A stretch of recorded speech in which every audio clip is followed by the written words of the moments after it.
Ils emmenèrent donc Jésus. Celui-ci dut porter lui-même sa croix pour sortir de la ville et aller à un endroit appelé lieu du crâne, qu'on nomme Golgotha en hébreu. C'est là qu'ils crucifièrent Jésus, et deux autres avec lui, un de chaque côté de Jésus, qui se trouvait ainsi au milieu. Pilate écrivit un écriteau qu'il fit mettre sur la croix. On y lisait « Jésus de Nazareth, le roi des Juifs ». Beaucoup de Juifs lurent cet écriteau, car l'endroit où l'on avait mis Jésus en croix était près de la ville et l'inscription était en hébreu, en latin et en grec. Les grands prêtres juifs dirent à Pilate « N'écris pas le roi des Juifs, mais plutôt cet homme a dit je suis le roi des Juifs ». Pilate répliqua « Ce que j'ai écrit reste écrit ». Quand les soldats eurent mis Jésus en croix, ils prirent ses vêtements et les divisèrent en 4 parts, une pour chaque soldat.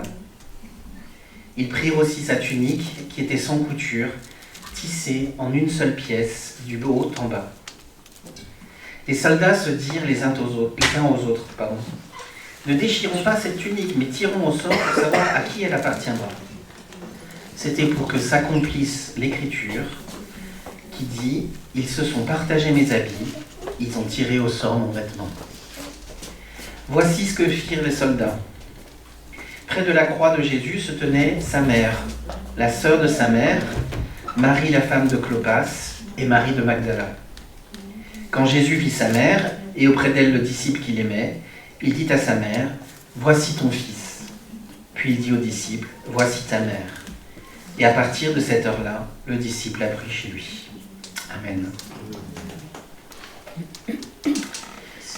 Dans le chapitre 19 de l'évangile de Jean, des versets 16 à 27, que je viens de lire, on a la description, une des descriptions de Jésus sur la croix, des derniers instants de vie de Jésus, à partir du moment où il a été crucifié, jusqu'à sa mort, qui sera le programme de la semaine prochaine.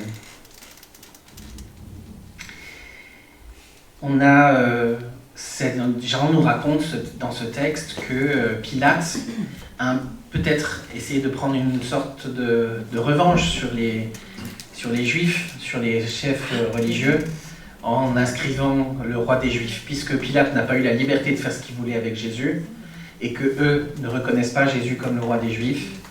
Peut-être que Pilate a juste voulu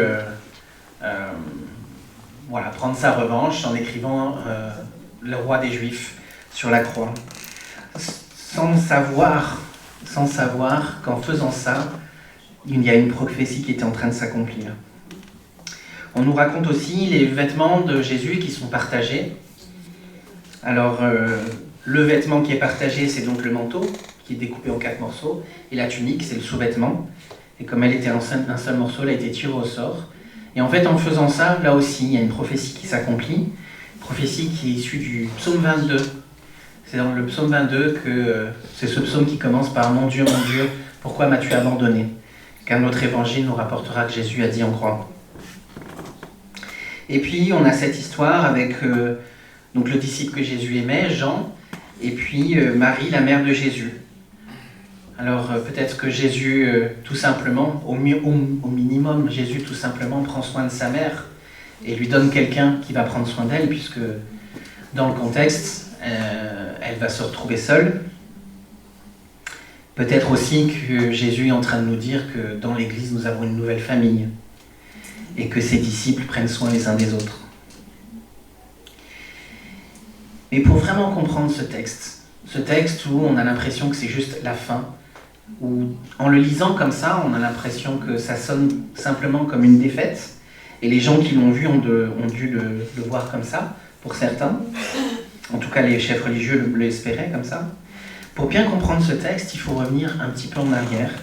Et je vais vous lire dans Jean, au chapitre 12, une parole de Jésus qui avait annoncé sa mort à ses disciples. Jean, au chapitre 12, les versets 20 à 32. Quelques Grecs se trouvaient parmi ceux qui étaient montés à Jérusalem pour adorer Dieu pendant la fête. Ils s'approchèrent de Philippe, qui était de Bethsaïda en Galilée, et lui demandèrent « Maître, Nous voudrions voir Jésus. » Philippe alla le dire à André, puis tous deux allèrent prévenir Jésus. Jésus leur répondit, « L'heure est venue où le Fils de l'homme va être élevé en gloire. Oui, je vous le déclare, c'est la vérité. À moins qu'un grain de blé ne tombe en terre et ne meure, il ne reste qu'un simple grain. Mais s'il meurt, il produit beaucoup de fruits.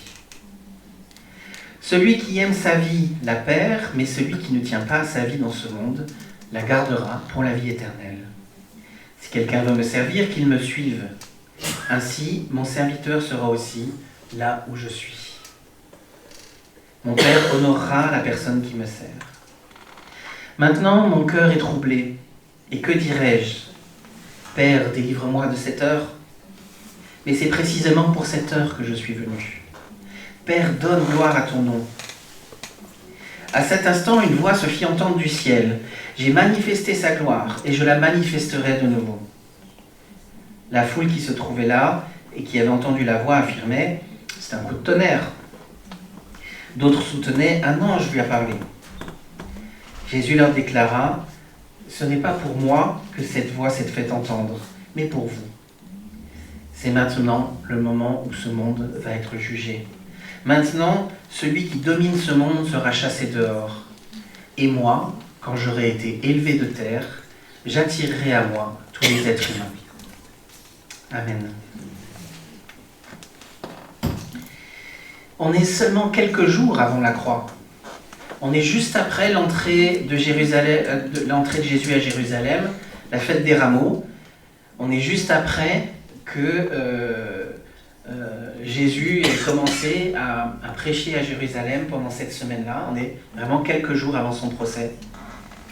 Et Jésus dit « L'heure est venue ». Quand Jésus dit « L'heure est venue » et qu'il le dit à des Juifs, il sait bien ce qu'il fait, il sait bien ce qu'il est en train de dire. Il est en train de dire « Les temps de la fin vont commencer. Le jugement va commencer. » Et parce que oui, à la croix, le monde est jugé.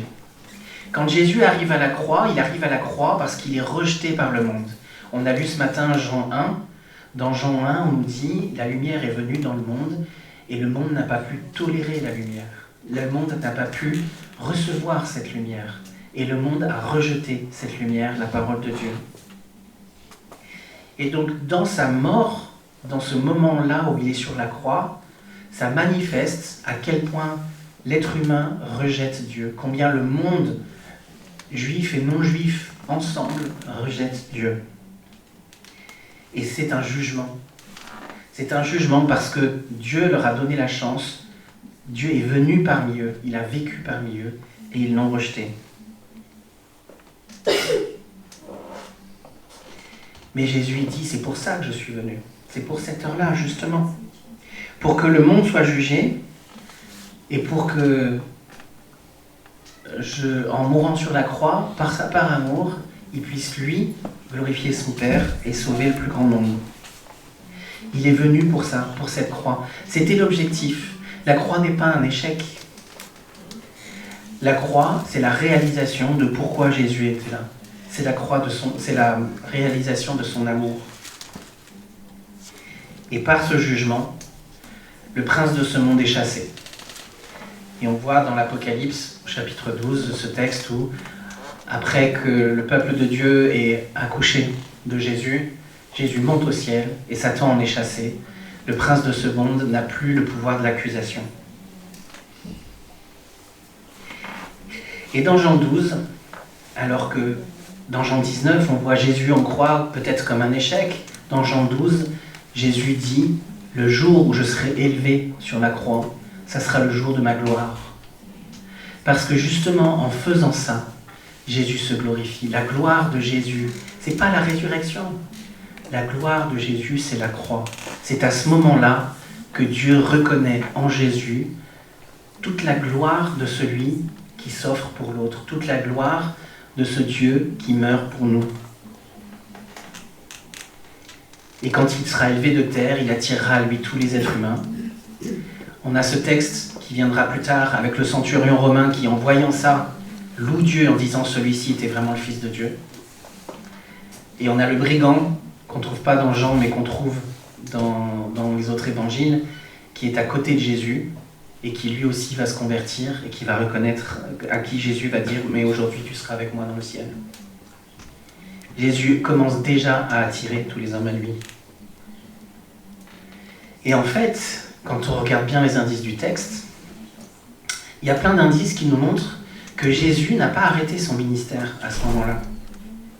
On a vu la semaine dernière, il y a ces femmes qui pleurent sur Jésus, et Jésus on leur parle de manière prophétique, en leur disant « Mais c'est pas sur moi que vous devriez pleurer, c'est sur vous, parce que des temps difficiles arrivent. » Et quand il est en croix avec le brigand, il continue à annoncer le royaume de Dieu. Et quand le centurion voit ce que Jésus a fait, comme nombreux sont ceux qui ont vu ce que Jésus a fait pendant sa vie, lui aussi ressent de la joie et de la louange pour Dieu. Jésus continuera de s'adresser à Dieu comme son Père, même s'il a le sentiment d'être abandonné. Et Jésus va même continuer à intercéder pour le monde du haut de cette croix. Cette croix, ce n'est pas l'échec pour lui. À aucun moment, Jésus, en étant sur la croix, dans toutes les souffrances qu'il endure, à aucun moment, Jésus ne se dit que c'est un échec. Et s'il a le sentiment de l'absence de Dieu, c'est pas pour lui un échec. Il savait qu'il allait devoir ressentir ça. Et c'est ça qu'il craint à l'avance. Il craint de porter le poids du péché du monde. Mais il sait qu'il est venu là pour ça. Alors ironiquement, Pilate qui croit seulement peut-être prendre sa revanche sur les Juifs en marquant que Jésus est le roi des Juifs, et en marquant en 3 langues, en réalité, malgré lui, Pilate est prophète. Parce qu'effectivement, Jésus l'avait annoncé, c'est quand il sera élevé au-dessus de tout le monde, quand il sera au centre, dans cette position, donc surélevé, mais aussi au centre des 2 bandits. C'est Jésus qui est là, avec d'un côté un qui va être sauvé, d'un autre côté un qui ne le sera pas. Il est là jugeant le monde en réalité, et attirant à lui ceux qui veulent rencontrer son amour. Quand on a ce texte du psaume 22 qui est en train de s'accomplir, souvenez-vous que le psaume 22, il commence par « Mon Dieu, pourquoi m'as-tu abandonné ?» Mais au milieu du psaume, on a « Oui, tu as entendu ma prière, tu m'as répondu ». C'est ce moment-là, à la croix, où Jésus montre que la victoire sur le mal ne s'obtient pas par le mal, mais elle s'obtient par l'amour, par le sacrifice, par le don de soi. Quand ceux qui sont là voient l'humiliation et le rejet ultime, en fait, on peut lire la même chose que ce qu'il y a au début du chapitre 13 de Jean. Jésus mit le comble à son amour pour ses disciples. Jésus, en acceptant de monter à la croix, il met le comble à son amour pour nous. Il est le roi glorieux que nous suivons. Ça n'a pas l'air. Il est sur une croix, tout faible.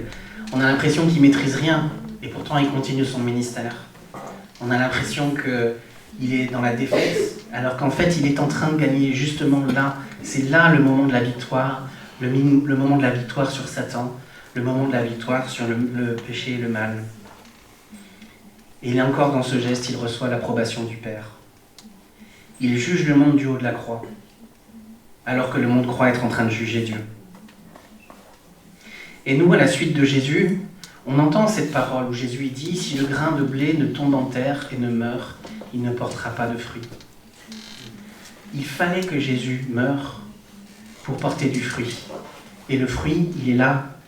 Nous sommes là tous, le fruit de ce que Jésus est en train de faire. Jésus s'est laissé mourir pour que nous soyons le fruit qu'il allait porter. C'est l'Église. Mais Jésus nous dit, alors cette fois c'est dans Jean 13 quand il explique la croix, il lave les pieds de ses disciples, il dit « Est-ce que vous comprenez ce que je vous ai fait ? Si moi le Maître, je vous ai lavé les pieds, si moi le Maître, je suis mort pour vous à la croix, alors vous devez faire de même et vous devez être les serviteurs les uns des autres. » Être à la suite de Jésus, être disciple à la suite de Jésus, c'est accepter que le grain de blé doit tomber en terre et mourir. Nous devons mourir à nos prétentions de nous sauver nous-mêmes, à nos prétentions de construire notre chemin vers Dieu, à nos prétentions de plaire à Dieu, à nos prétentions d'être heureux sans lui, à nos prétentions de construire notre propre sécurité. à la tentation, nous devons renoncer à la tentation de la gloire et de la reconnaissance. Jamais, à aucun moment, dans l'Évangile ou dans le Nouveau Testament, les chrétiens sont invités à conquérir le monde ou à remplacer les pouvoirs politiques comme certains le voudraient. Non, le grain de blé doit tomber en terre. Le disciple de Jésus lave les pieds de ceux qui ont besoin d'être lavés. Il lave les pieds de ses frères en étant leurs serviteurs. Il lave les pieds de ceux du monde qui ne le connaissent pas encore en témoignant. Comprenez-vous ce que je vous ai fait. Soyez serviteurs les uns des autres. Souvenez-vous que Jésus a même lavé les pieds de Judas.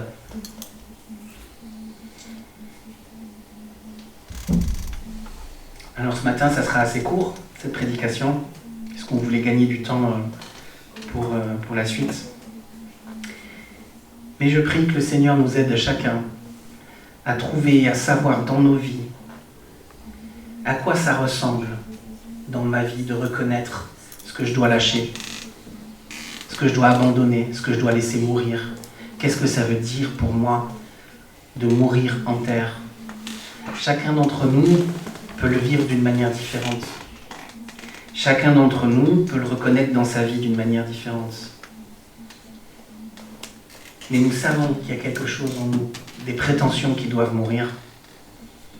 Et c'est ce que Jésus veut faire. Mais nous devons être disposés à le faire. Jésus veut nous libérer pour la vraie liberté, mais il faut qu'on se laisse libérer. C'est aussi notre responsabilité. C'est pour sa gloire, c'est pour l'avancement de son royaume, c'est aussi pour la paix et la joie dans notre cœur. Amen.